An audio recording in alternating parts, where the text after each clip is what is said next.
And so without further ado, don't know how we're doing on time, but I would therefore now like to introduce Daniel Weiss as our first speaker. Daniel Weiss is Polanski co-exists senior lecturer in Jewish studies in the Faculty of Divinity at the University of Cambridge. He is the author of Paradox and the Prophets, Haman Kohen, and the Indirect Communication of Religion, and Modern Jewish Philosophy and the Politics of Divine Violence, among other publications, and the co-editor of multiple books, including Scripture and Violence, Tzimtzum and Modernity. Actively involved in the Cambridge Interfaith Program, he is a recent recipient of a Humboldt Research Fellowship for experienced researchers. Please join me in welcoming Daniel Weiss.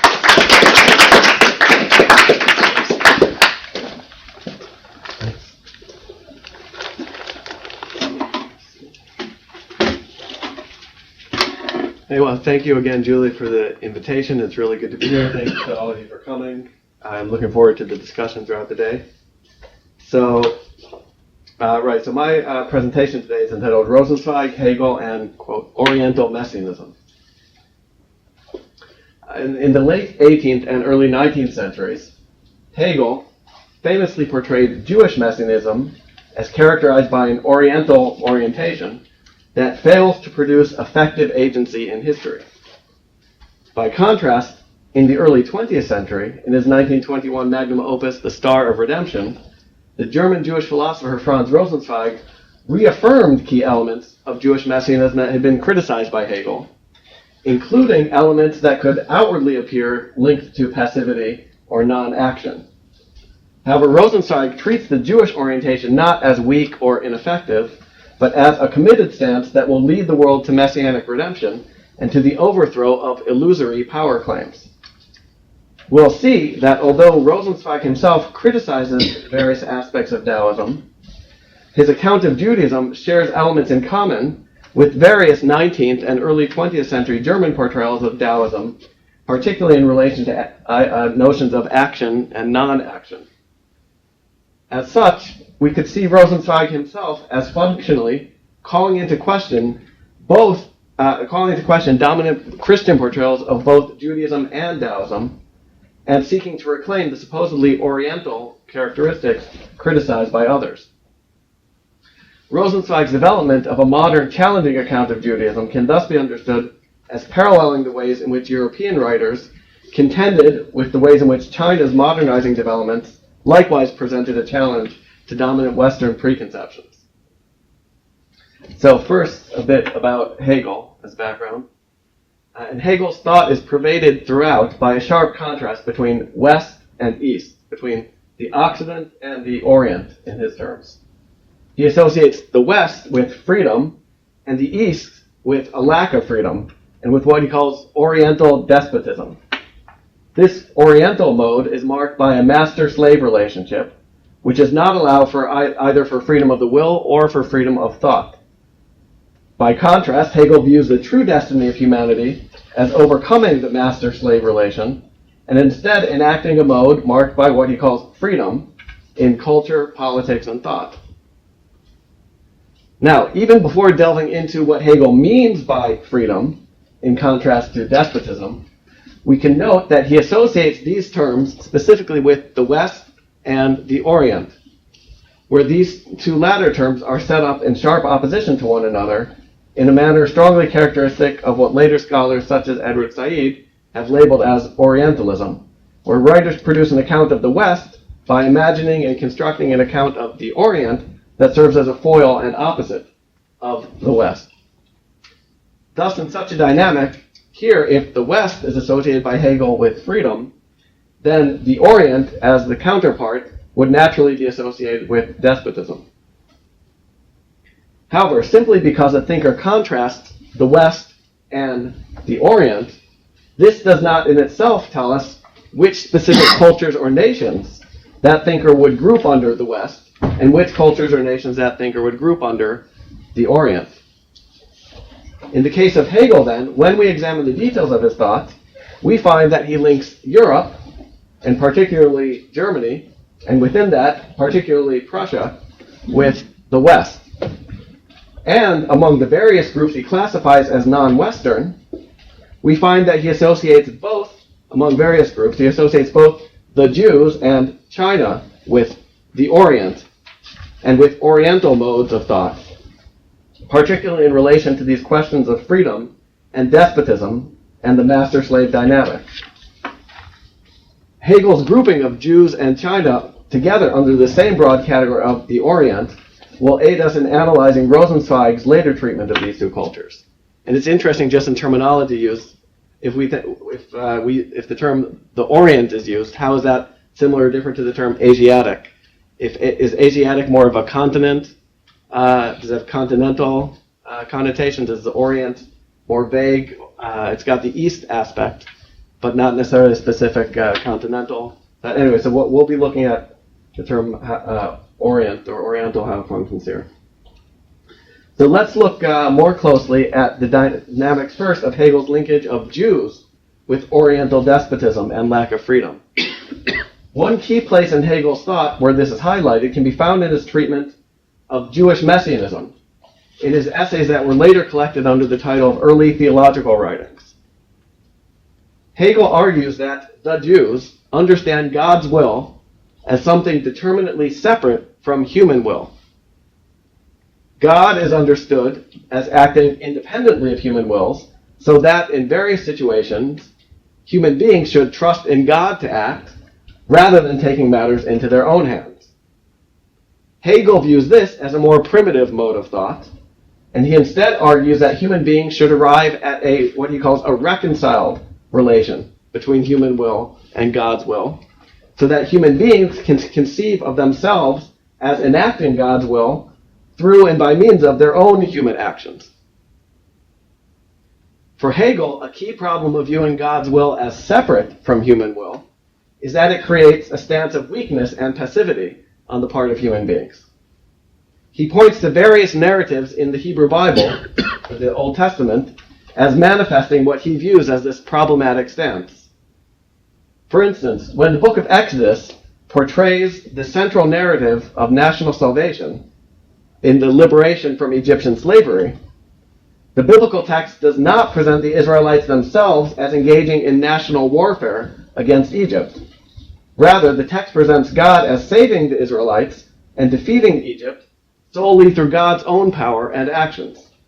Particularly in the scene just prior to the famous splitting of the Red Sea, the text even explicitly formulates the distinction between God's action and Israel's human action. As God's prophet Moses tells the anxious Israelites, quote, "Fear not, stand still and see the salvation of the Lord, which he will do for you today. For while you have seen the Egyptians today, you will see them again no more, forever. The Lord will fight for you, and you shall hold your peace." That's in chapter 14 of Exodus. So here the tasks of doing and fighting, or waging war, yilachem, are assigned to God, while Israel is instead told to stand still and hold your peace. And this is what then does happen in the narrative. The Israelites stand still and do not fight directly against the Egyptians, and God acts to drown the Egyptians in the sea so that the Israelites are saved. Now, commenting on this Exodus narrative, Hegel writes, quote, For the Jews a great thing was done, but they do not inaugurate it with heroic deeds of their own. The Jews vanquish, but they have not battled. The Egyptians are conquered, but not by their enemies." And alongside similar biblical narratives, Hegel views this orientation as indicative of the Jewish attitude toward national redemption. Here the Israelites see God as desiring to save the Israelites, but they present God as doing so by acting separately from the Israelites' own will and actions. For Hegel, this indicates a mentality in which the basic task of military fighting for national salvation lies with God's will and action, rather than the people's own. By contrast, Hegel thinks that a more advanced conception would be for a people to view itself as enacting the divine will through its own actions, and thus engaging in military action for national establishment and conquest of other nations. While he sees the Jews as held back from military action by their conception of God's will as separate from their own, he sees Christianity as enabling nations to properly engage in active military conquest for national gain. Whereas Jews treat God's will as separate from human will, Hegel views the Christian doctrine of Jesus and the Incarnation as the Christian doctrine of Jesus as fully divine and fully human at the same time, as generating a reconciled notion of divine and human will together. This, the outcroppings, the developments of this doctrine, Hegel argues, enabled Christians to engage in forceful military conquest through active human enactment of their national will, while Jews are presented by Hegel as remaining in a passive stance by trusting in God for their salvation and refraining from actively conquering other human beings. Thus, regarding the Jews, Hegel says, quote, "The scattered remnant of the Jews have not abandoned the idea of the Jewish state, but they have reverted not to the banners of their own courage, but only to the standards of an ineffective messianic hope.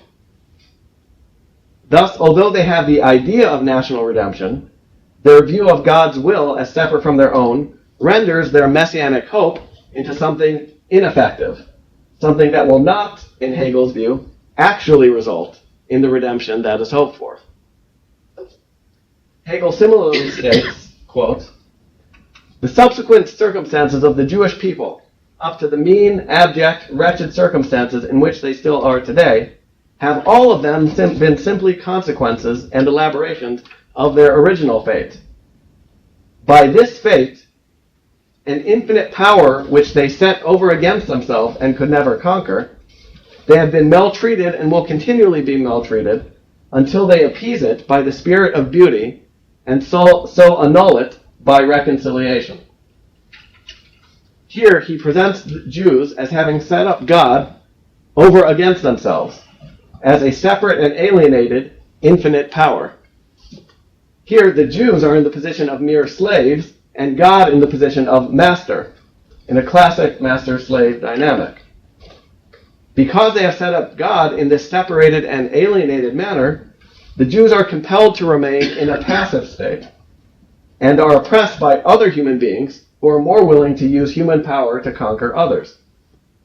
For Hegel, Jews will forever remain in this oppressed and disadvantaged position until they're able to learn from Christians and learn to think of God in a reconciled way that will enable them to take military force into their own hands.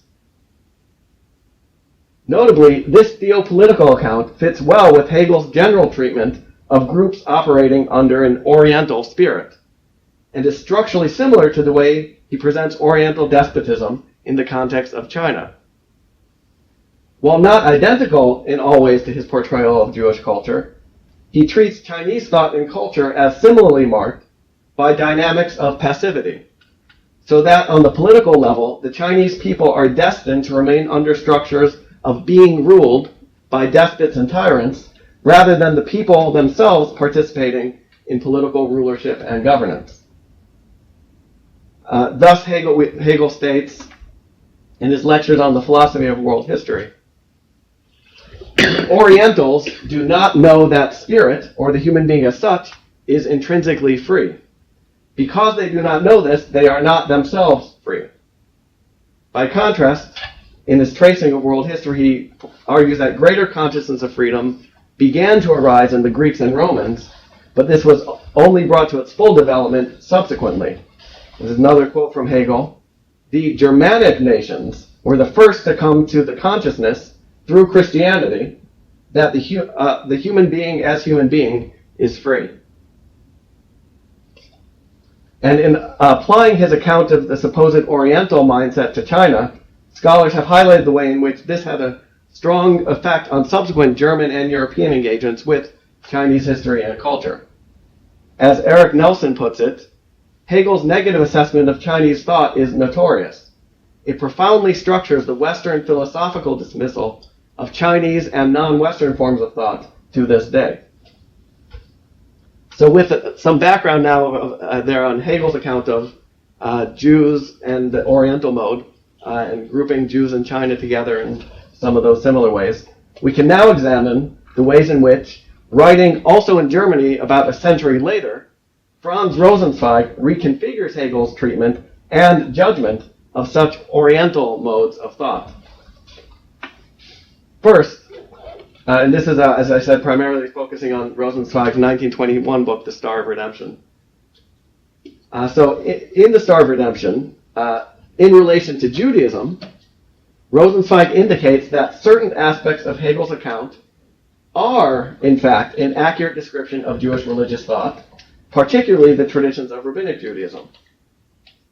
As we saw, Hegel asserts that, as exemplified in the Exodus narrative of the defeat of Pharaoh at the Red Sea, Jews do not engage in self-willed national warfare, and as such embody an underdeveloped and passive mode of thought and life.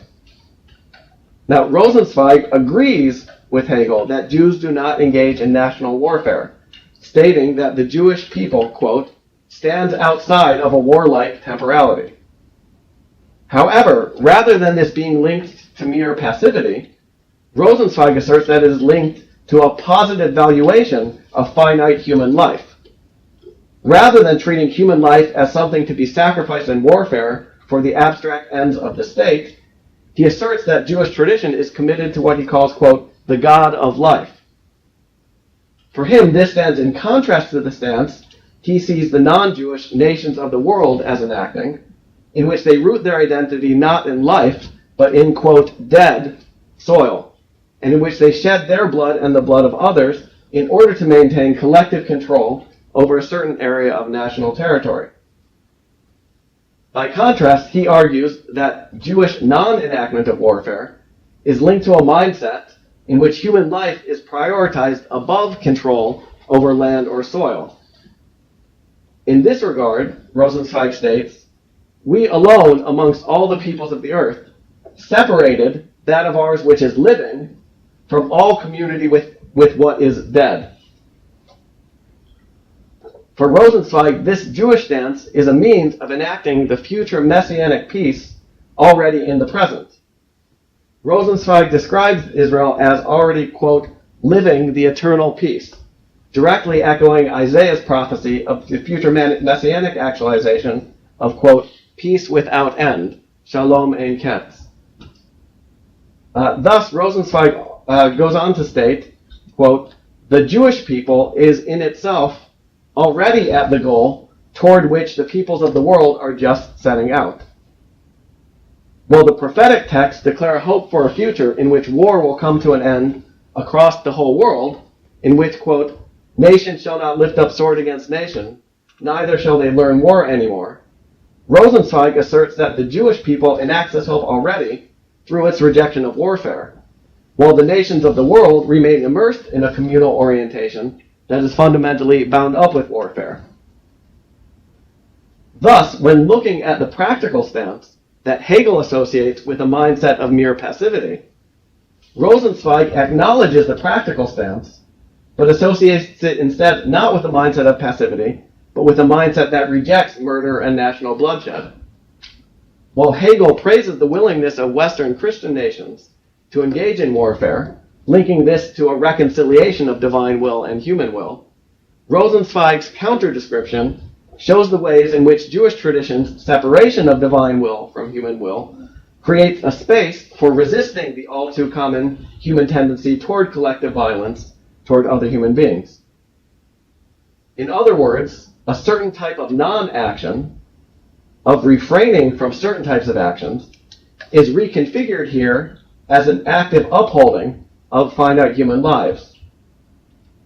For Rosenzweig, writing in Germany after the bloodshed of World War I, the Western willingness to engage in national self-assertion through warfare is no longer to be taken as an inherently more rational or superior stance. In other words, a stance that Hegel associated negatively with Oriental culture is reappropriated positively by Rosenzweig. We can view Rosenzweig as delving deeper into a culture that had been marked by dominant Western society as Oriental, and rather than seeking simply to imitate the elements of Western culture, or the elements associated with, quote, Western culture, he instead develops an account of Judaism as culturally robust yet still different from typical Western political forms. In this portrayal, elements of seeming passivity are revalued as having a deeper rooting in God or truth than do the typical forms of Western activism in the realm of national will. Moreover, while Hegel had cast Judaism as marked by an ineffective messianism, Rosenzweig asserts that the Jewish stance is linked precisely to effectiveness, but of a different type. He asserts that the typical striving for state power is in fact not effective, since the prioritization of soil over life eventually leads to a nation's downfall, and to eventually being conquered by other nations. That is to say, the form of effectiveness that Hegel affirms is criticized by Rosenzweig as only temporarily effective, as effective only for a brief moment of history. Rosenzweig characterizes the Hegelian affirmation of warfare and state power as linked to a type of what he calls illusion, which is not actually linked to reason, but only gives the appearance of being so. While this illusory mode of thought currently holds sway among the other nations of the world, while the Jewish people stands out as unusual in its rejection of warfare, Rosenzweig asserts that in the future messianic redemption, when war is brought to an end for all people, the peoples of the world will come to recognize their previous war stance as having been based on a cultural tradition of what he calls lies. Thus, the Jewish stance of peace in the present, for Rosenzweig, prefigures the stance that will later come to be recognized as superior to the bloodshed of war, and thus the Jewish messianic stance will turn out to have been highly effective in world events, in contrast to Hegel's view of it as ineffective. Again, Hegel's portrayal of Judaism's Oriental non-action passivity and non-effectiveness is strikingly reconfigured in Rosenzweig's account. Now, if, in relation to Judaism, Rosenzweig is able to challenge dominant notions of Oriental culture in these ways, we might think that he would also have been able to challenge the dominant portrayals in which other cultures marked as Oriental had been portrayed. That is to say, if Chinese culture had also been linked to a similar type of passivity in European thought, would Rosenzweig's reconfigured account of Judaism also generate a reconfigured account of China? Now, it's notable that while Rosenzweig does devote a fair amount of attention to China in the book, in The Star of Redemption, it turns out the idea of a reconfigured account of China turns out not to have been the case. While challenging dominant Orientalizing accounts of Judaism through close conceptual analysis and rethinking, Rosenzweig's Star of Redemption largely reproduces and continues Hegel's caricatured and negative portrayals of other supposedly Oriental cultures, including Islamic, Indian, and Chinese cultures. While he reconfigures Judaism's seeming non-action in a new and creative way, he nevertheless repeats the tropes, the negative tropes of non-action in relation to Buddhism and Daoism. So this is an apparent contradiction or tension we can think about. So in trying to figure out where does this come from, why does he only reconfigure one of these cultures that had been portrayed as Oriental and not others? So on the one hand, we could potentially view this as an apparent limitation on Rosenzweig's part in relation to the scope of his cultural imagination. Perhaps his personal engagement with Jewish tradition and identity gave him the motivation and insight to challenge problematic accounts of Judaism's passivity and non-action, and his lack of personal encounter with Chinese culture may have meant that he was unable to see how similar critiques can and ought to be applied to problematic Western accounts of Chinese supposed passivity and non-action. Yet, we can still view Rosenzweig as establishing a methodology for challenging Orientalizing modes of thought, and by showing that this can be done in a manner that does not involve simply assimilating to or imitating the frameworks characterized as Western. And he does this in a manner that, in principle, could be applied more broadly. Moreover, in many ways, the striking strangeness of Rosenzweig's repetition of Orientalist tropes regarding China, alongside his challenging of very similar Orientalist tropes regarding Judaism, can almost serve as an ironic provocation. To at least many readers, rather than taking this contradiction at face value, it could serve as a spur to apply Rosenzweig's challenging questioning further.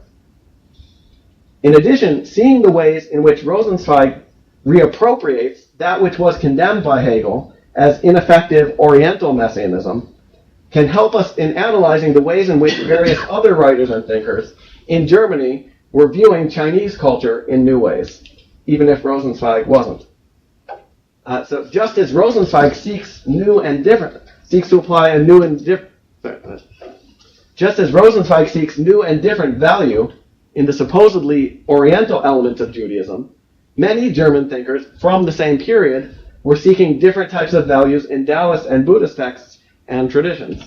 Indeed, as we'll hear later in this workshop, for instance, Martin Buber is someone who sought to reconfigure values from both Chinese and Jewish traditions that had previously been dismissed by dominant Christian culture.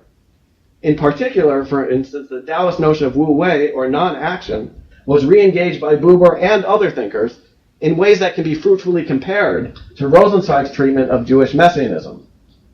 What had been dismissed by others as mere non-action can be re-understood as a different type of action that operates differently from simple non-action.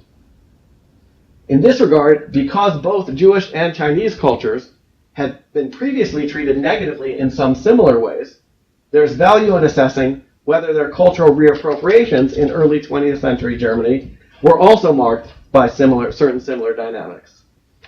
Indeed, might Rosenzweig's own re-engagement with the Oriental traditions of Jewish thought even have been partially shaped or inspired by the re-engagement with Oriental traditions of Chinese thought in broader German culture, including particularly German Jewish culture.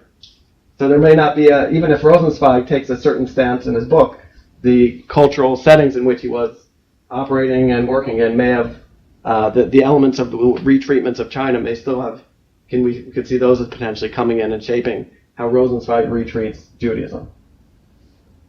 We can also ask whether Rosenzweig's attribution of effectiveness to Jewish messianism, of viewing Jewish messianism's nonviolence as having the ability to shape the future in practical ways, could be analyzed in relation to the economic, cultural, and political developments taking place in modern China during this time period.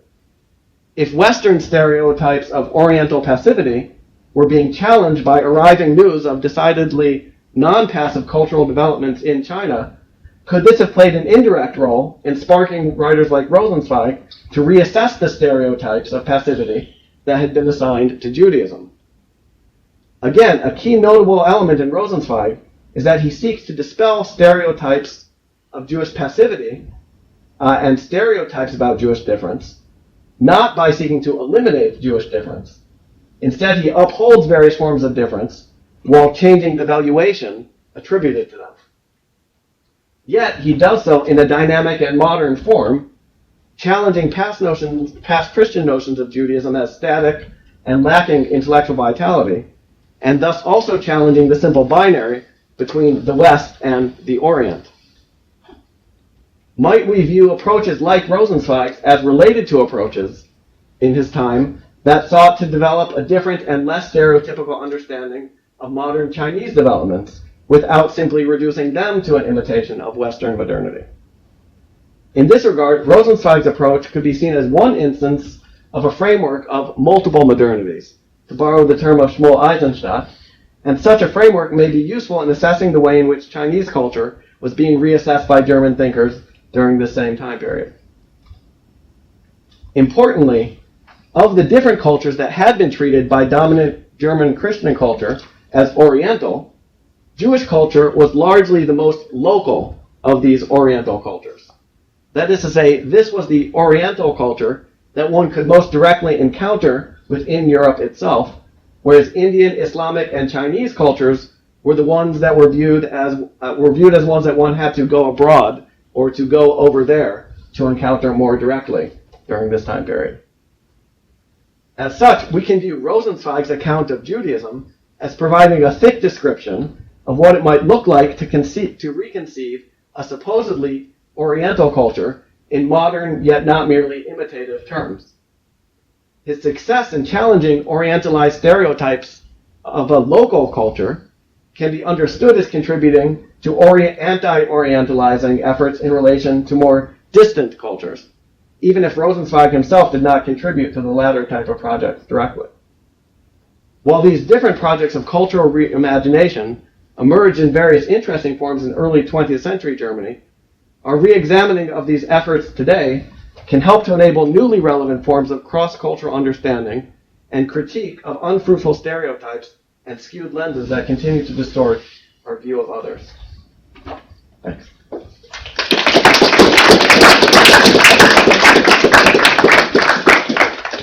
Thanks very much for that. We have about 6 minutes for questions before a break.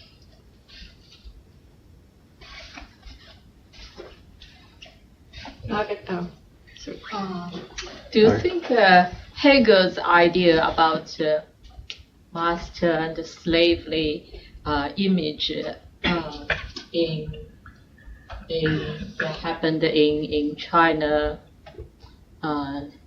China's social context, that's a little bit like judgmental, or has he like completely studied Chinese history very well, or can he understand Chinese sort of collective consciousness very well? I think his idea is a little like imposed his idea from a Western standpoint of view.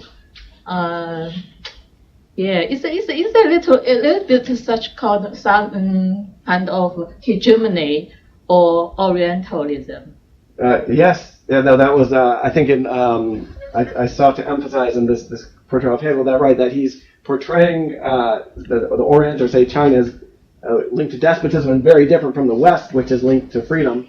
And in doing so, it may be easier to set up such a sharp contrast if you haven't studied another culture in full detail. If you're seeking to uphold a sharp binary, then you might want to refrain from studying closely, and you can more easily uphold that binary if you impose certain stereotypical judgments on another culture. And I think so. Part of what I say is that can be seen as what Hegel was doing with China and with Judaism, and drawing on this longer history of in Christian tradition of constructing an account of Judaism that wasn't directly based on going and looking carefully at Jewish texts and traditions and talking to Jews. And so we can see there's a similar pattern.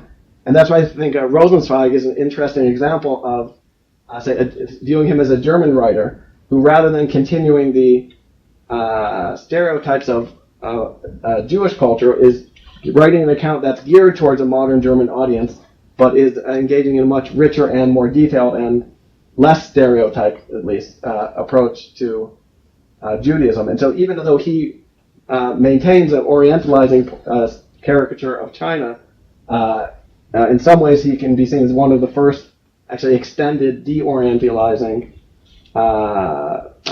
writings, at least with regard to one particular culture that had been marked as Oriental. So, but yes, I agree with your statement. So we have 4 questions. Agatha, and then two at the back, and then Marwa. I like your paper very much, and I completely agree what you said about Rosenzweig trying to deconstruct Hegel's take on Judaism as Oriental, and then, basically replicating everything Hegel says about Daoism, Buddhism, and Islam.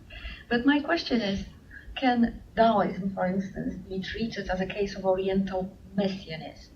Orientalism for sure, but messianism. Mm-hmm. Because you see, Buber, even when he sort of creates this kind of a Hasido-Daoistic unity, he has to downplay very strongly the messianic moment of the Lurianic Kabbalah within the Hasidut, the Hasidic teachings, in order to bring them together.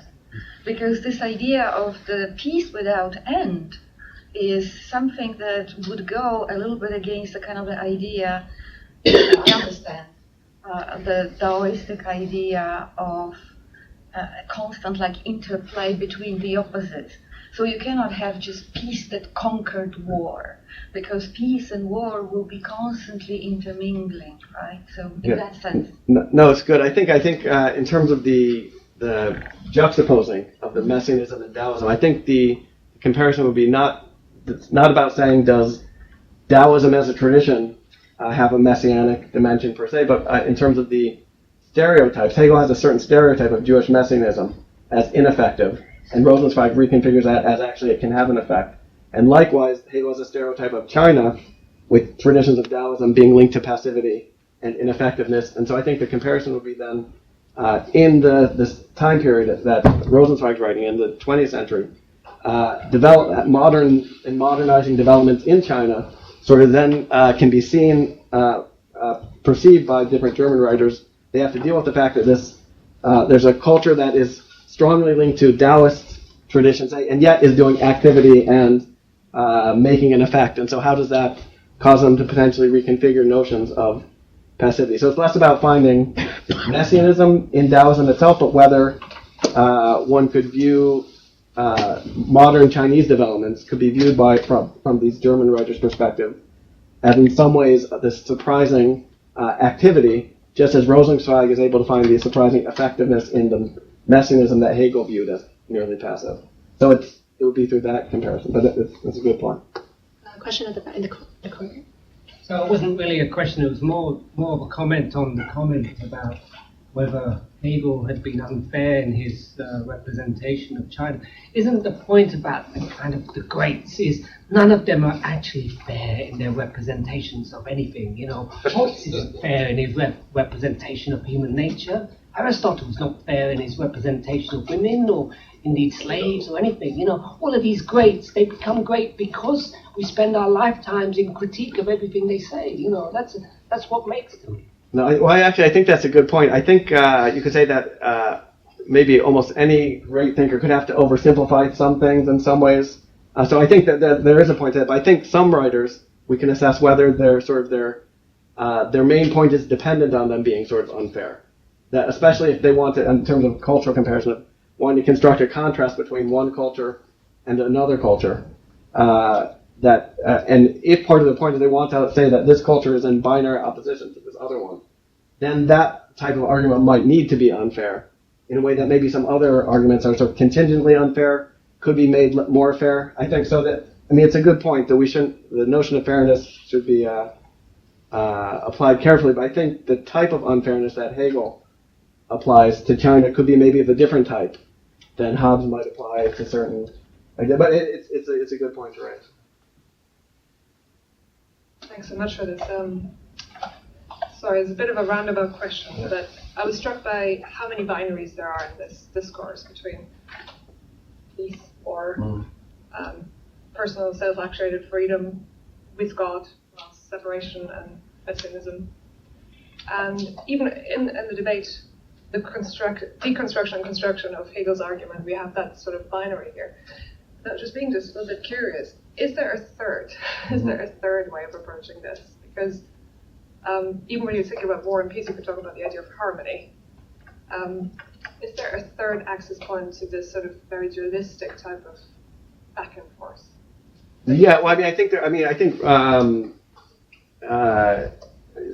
will be some time. I guess it depends what type of third, because Hegel likes thirds generally. He wants, but his notion of the third. He says that the reconciliation of the human will and the divine will is the Christian one is the ideal third, and he starts by saying Judaism makes a good step in actually separating God's will from human will, but then it needs to be reconciled and brought back together. So then Hegel, you could say, creates a binary himself between the reconciled, brought back together, and then the separation between God's will and human will in some ways. And because Rosenzweig can be seen as upholding the separation in an important way, and yet saying that doesn't mean mere passivity. So you could say that Rosenzweig, if you want to, this type of third Rosenzweig could be seen as reconciling, upholding a separation between divine and human will, and reconciling that with something that's not mere passivity. Whereas Hegel thinks in order to overcome passivity, you have to merge divine and human will. So I with all these things, all these thinkers are, I guess it depends on the right type of third or the right type of binary. Or so it's we can try to look more carefully at each specific case. Yeah. Thank you. Thank you very much, Daniel, for this very interesting paper. You mentioned Eric Nelson's work, and you might have also known that he's just published another great book on Heidegger and Tao. Okay, yeah. And actually, there is a conference that I'm going to about this book. And your point about Rosenzweig's identity as a German, is interesting for me, because it seems that identity, in this case, particularly political identity, seems to influence his philosophical intellectual production in this case, especially in differentiating Orientalism from Judaism or from Jewish culture in some ways, that he has kept negative side of non-action for Buddhism and Taoism, isn't it? Well, I think it's a question. I don't think he totally separates Judaism from Orientalism, or from the Oriental. That was my point, because one way of separating Judaism from the Oriental would be to say Jews should reconstitute themselves as an active culture and participate in the Western forms of activity, and can separate themselves from passivity. And in some ways, Rosenzweig upholds the thing that Hegel criticizes. He upholds the notion of Jewish non-engagement in military action. Yes. And so in some ways he can be seen as retaining that which is associated with the Orient, rather than simply trying to remove Judaism from those Oriental characteristics. So in some ways so I think he more complicates the issue. He doesn't simply remove Judaism from the Orient category. Okay. But yeah. Here comes my question. Yeah. To what extent can we separate anti-Semitism from Orientalism in a way that's subtle enough so that we don't, quote unquote, just categorize philosophers that are pro-Orient or pro-China or xenophile, right, like Heidegger, right, from people who don't really discriminate non-Western group of ethnicity or race? Because Heidegger, well, his political orientation is clear, even though with a lot of debates recently.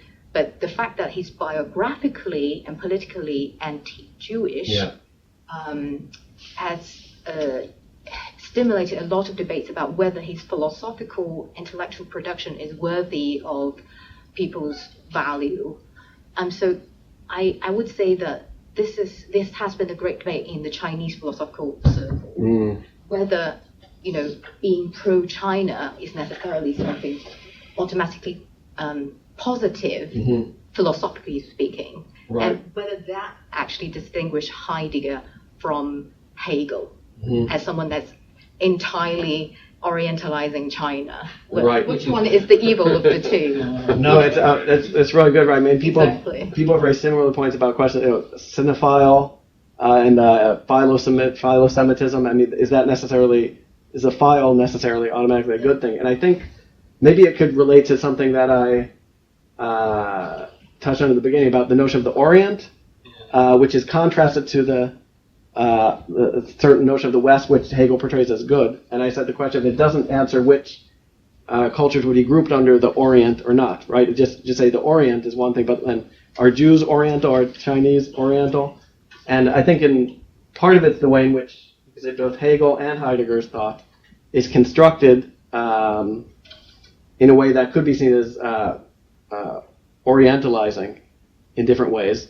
Maybe Heidegger doesn't orientalize China as much. Maybe it more orientalizes the Jews, or retains that dynamic that Hegel had applied to Jews. And Rosenzweig then tries to remove some of the negative associations from Jews, but keeps it on China.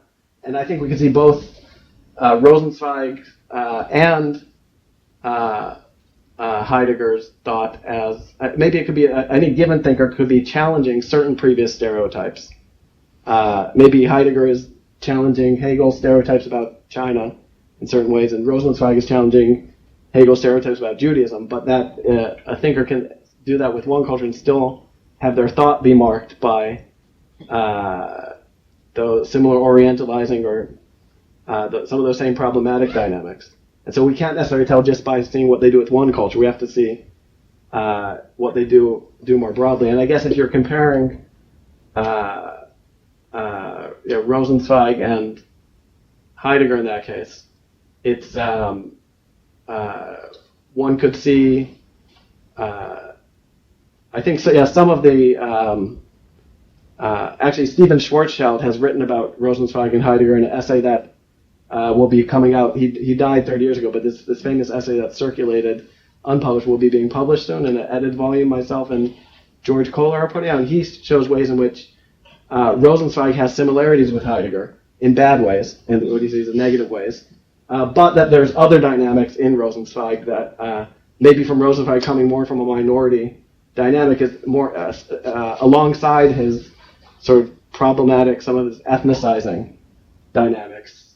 He also challenges certain ethnicizing modes of thought, whereas maybe Heidegger doesn't challenge those ethnicizing modes of thought as much, even if he's positive towards certain cultures at the same time. So it's a complicated question. Yeah, I guess, sorry, the bottom line of this question is, when we talk about philosophers or thinkers or theories, how seriously should we take into consideration the biographical side of the thinker? That, I guess, that would be a methodological question. Yeah, I mean, I think in Heidegger's case, this again, Schwarzschild, I think, does a very good job of showing, and others have as well, but the way in which various of Heidegger's political stances do correlate in his philosophy as well. So I think I would say if you see a thinker's political stances, their biographical stances, that should be a question for us. We should say, that might tell us something. It doesn't tell us everything. But if they're doing such and such, it might be a way in which it affects their thought. And I mean, it's interesting. Rosenzweig. Well, if we look at Rosenzweig's biography, one could, anyway, but that's a good, So I'm afraid we sort of run out of time. But so maybe I know you have a question, but I mean, maybe we save it for the Q&A later on. But just please join me in thanking Daniel Weiss. And I think we'll take a 5-minute break before we go into the next talk.